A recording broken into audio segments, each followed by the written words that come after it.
cause y'all know what it is. TNN Trap News Network. I was with Rich Trapper. I flex with you.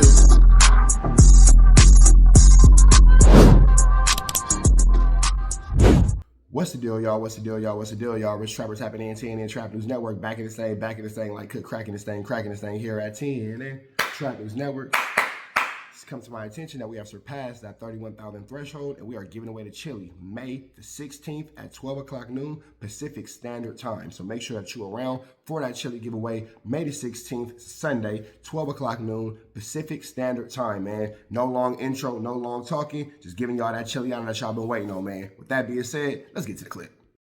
Y'all, what's the deal, y'all? We finna slide right into this quick content, man. Quick little deep dive into the life of Kendrick Lamar, his origin story. Let's get into it. Let's go. Shout out to Hood War Stories. See, Kendrick grew up in the hood, like really grew up in the hood. He just don't know Kendrick. That's what I'm saying. Has Kendrick renounced his hood affiliation at a certain point? Kendrick just don't be priding himself off of his gang culture. So I guess people think that he a non-affiliate. The crazy part about it is Kendrick really grew up in a rough neighborhood. Yeah. Protective neighborhood, but a rough neighborhood. Yeah. Right? And shout out to those brothers over there. He grew up in the West Side PIRU area in Compton. Welcome back to another episode of War in Cali. Many rappers claim to be the hardest gangsters and the biggest steppers in the streets, but that's not the image that many view Kendrick Lamar as, with his music topics not describing himself as that. But Kendrick really comes from the trenches of Compton. Trip and whatnot, it's there, of course. I never push the line all extra hard like that, but I go through the same circumstances that a person pushed the line to get, you know what I mean? That's just how it is in Compton, you know what I mean? So everybody get put to the test, and you just got to make the right decision. Kendrick's parents both come from Chicago, and they settled in Compton in 1984 with... That's the thing that people don't understand. Just because you're a non-affiliate, you didn't choose to involve yourself in the gang world, doesn't mean that you don't still face the same adversities and the same problems, because people coming from the opposite neighborhood and communities don't really care about that. They see you around, they want to get with you. Family, for which they thought they were escaping the dangerous streets of Chicago. But little did they know, they entered another monster when they moved the family in Compton. Eventually, they got their own place in 1987 in Compton, which was on the west side. During the 1980s and 90s, Compton, including the west side, experienced some of the highest levels of violence in its history, tied to a decline of an economic system, gang activity, and a crack epidemic taking over. Reliable. And you got to remember the Compton Police Department was extremely corrupt before it got taken over by the Los Angeles County Sheriff. City crime data from that era shows that violent crime, especially homicide, rose sharply in the mid to late 80s and stayed elevated into the 90s. Compton's seen well over 70 to 90 murders per 100,000 residents in some years. For context, that's several times higher than what is considered even high today. The west side of Compton has several gangs who ran the streets, including several Crip and PIRU sets, and Kendrick's family settled in an area claimed by a gang called the West Side PIRUs, a gang with history dating back to the 70s. And the West Side PIRUs were a fully active gang, locked into various wars with other gangs. Growing up in a community like this, Kendrick got a full experience about how serious life was. At just 5, he seen someone killed in this area, something no one that age should ever see. Kendrick didn't have the household most kids in his neighborhood had. He had both parents there to guide him and be there every step of the way. Most kids in his... always a huge blessing when somebody has both their parents, man. That's something that's a luxury that's a lot of times often overlooked by the communities and the situations that we come from, having both parents and having a lot of love within the household. Neighborhood had family members who was tied to gangs, were drug dealers, or drug addicts themselves. But Kendrick's life was around his neighborhood. Once he went outside, his friends and peers were all people from the West Side PIRU community, and some will become his closest friends to this day. Kendrick went to all the local schools, like Ronald E. McNair Elementary School, Vanguard Learning Center for middle school, and Centennial High School.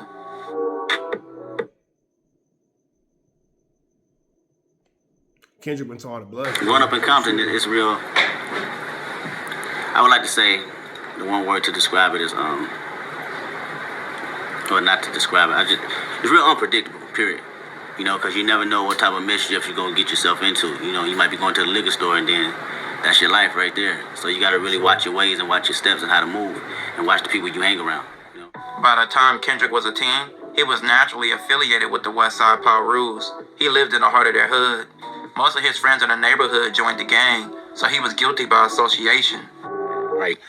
And Element, you see. And that's the part right there that makes it hard. You're guilty by association. These are just my friends. I went to school with these dudes. I played basketball with these dudes. We went to the park together. These are the people who I hung out with. These are my comrades. These are my constituents. These are my friends.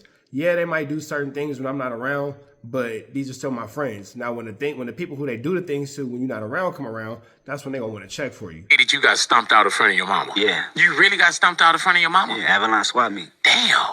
Oh, Bob, when I heard that? Yeah, Avalon swap meet. Yep. In front of your mama? Yeah. She was walking out. I'm already fading. Boop, boop, boop. Off 3-4 dudes. And just looking at mom's tweet, though, that she had sent back, she came back and helped you out, though, too, right? Oh, yeah. Yeah, seemed like mom bought it, too. Seemed like she'd run up and like, get out my motherfucking So, damn, did she see it, or she saw, like, the aftermath? She seen it. Damn. She seen it. But, you know, it's funny, out of the respect of them seeing her they coming out. They could have killed you. Yeah, They right. could have, right? They just booked it out. Yeah. Kendrick actually was deeper in the streets than most people realize. Like the life of most kids being gang affiliated, his friends around him were He deep had the Avalon swap meet. It sounded like Kendrick Lamar ran into some Crips and there wasn't no love there. in their life. One of his friends was Jason Keaton, who was fully locked into being a West Side PIRU. Kendrick and Jason were like brothers, and Jason's little brother Chad was like a little brother to Kendrick. With Jason being fully invested in the street life since a teen, by 20 in 2007, he was sentenced to 21 years in prison. With him and Kendrick being so close, he asked Kendrick to look out for Chad, which Kendrick always tried to do. Kendrick came up in the rap industry and gained the buzz in LA County. Chad was also with Kendrick in his videos and just being around his big brother. But Chad was just like his older brother. He was a part of the streets, being named Stunner too. Jason, his older brother, hood name was Stunner. By 2012, Kendrick would become a legit star after his Good Kid, Mad City release, getting him a Good Kid, Mad City world tour, which occurred in 2013. But tragedy would strike around 9 p.m. on Friday, July 12, 2013. A white sedan with two black males inside drove by and shot at Chad. Chad was wounded in a drive-by shooting as he left the home of one of his close friends. It happened at the corner of Parmalee Avenue at Compton Street in the West Side PIRU's turf. The crazy part about this, Chad didn't die that night or the next night. He died 31 days later. He died at only 23 years old in the hospital. 2013, there's been a shooting at Stockwell Street and Parmalee Avenue. The large, frustrated crowd has lots of candles and even more hope because, unlike most drive-bys in Compton, the intended victim is alive. He's Chad Keaton, a lifetime resident of the neighborhood. Chad was attending a family function, literally around the corner from his house with a longtime friend.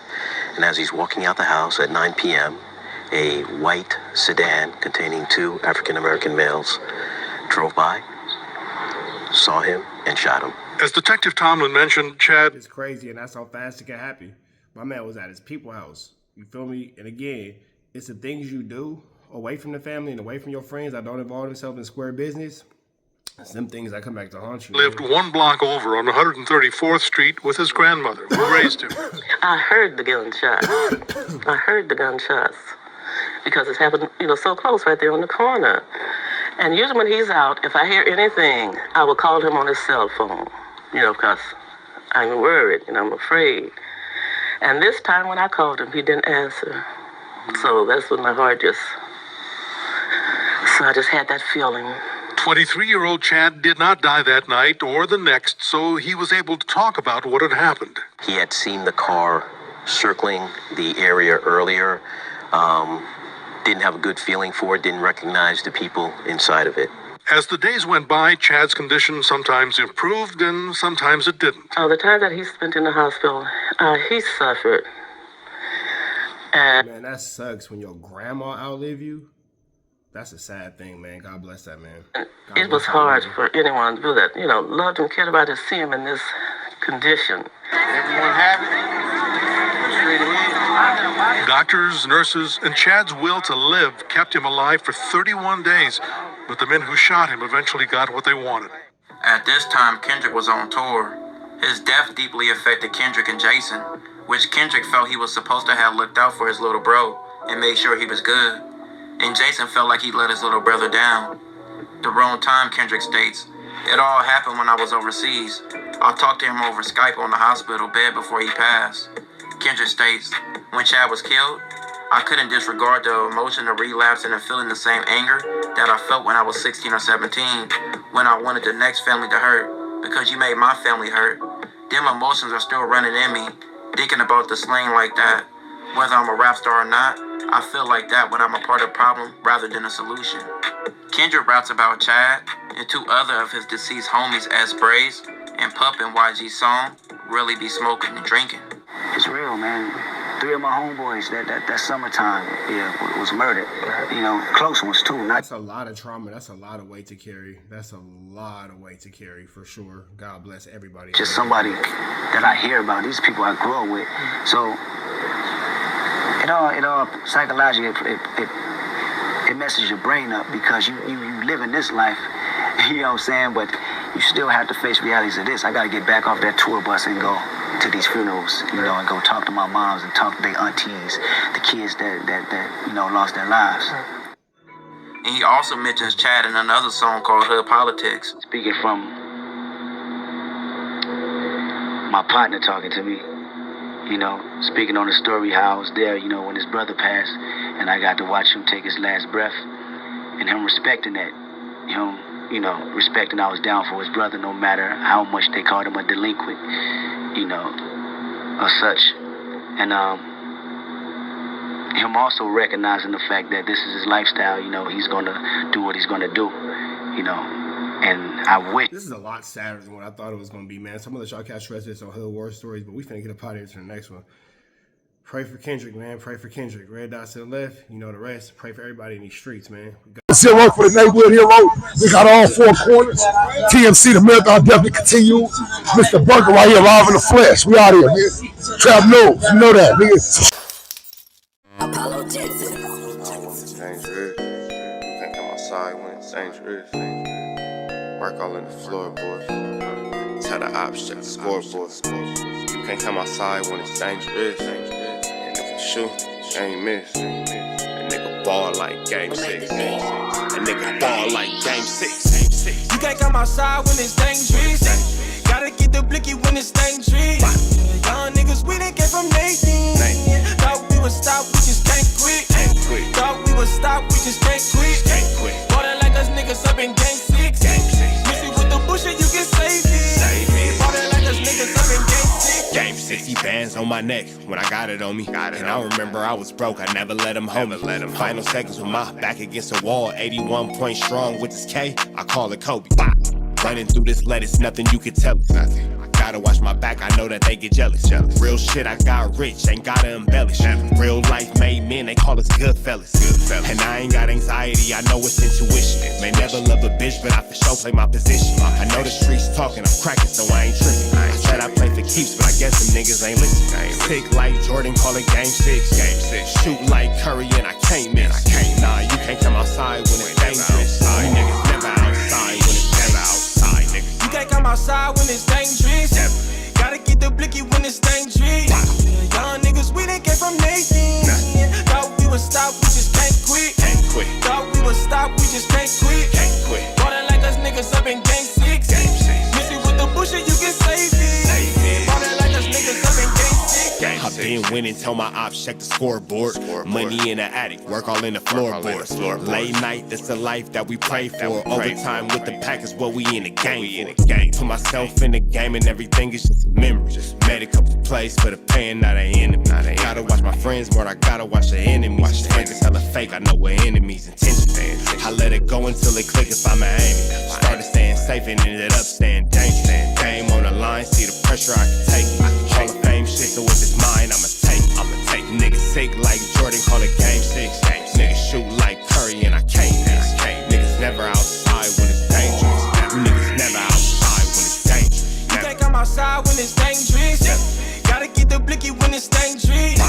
Young niggas, we done came from Nathan. Thought we would stop, we just can't quit. Thought we would stop, we just can't quit. Ballin' like us niggas up in game 6. Missy with the bullshit, you can save it. Ballin' like us niggas up in game 6. You can't come outside when it's dangerous. Gotta get the blicky when it's dangerous. Young niggas, we done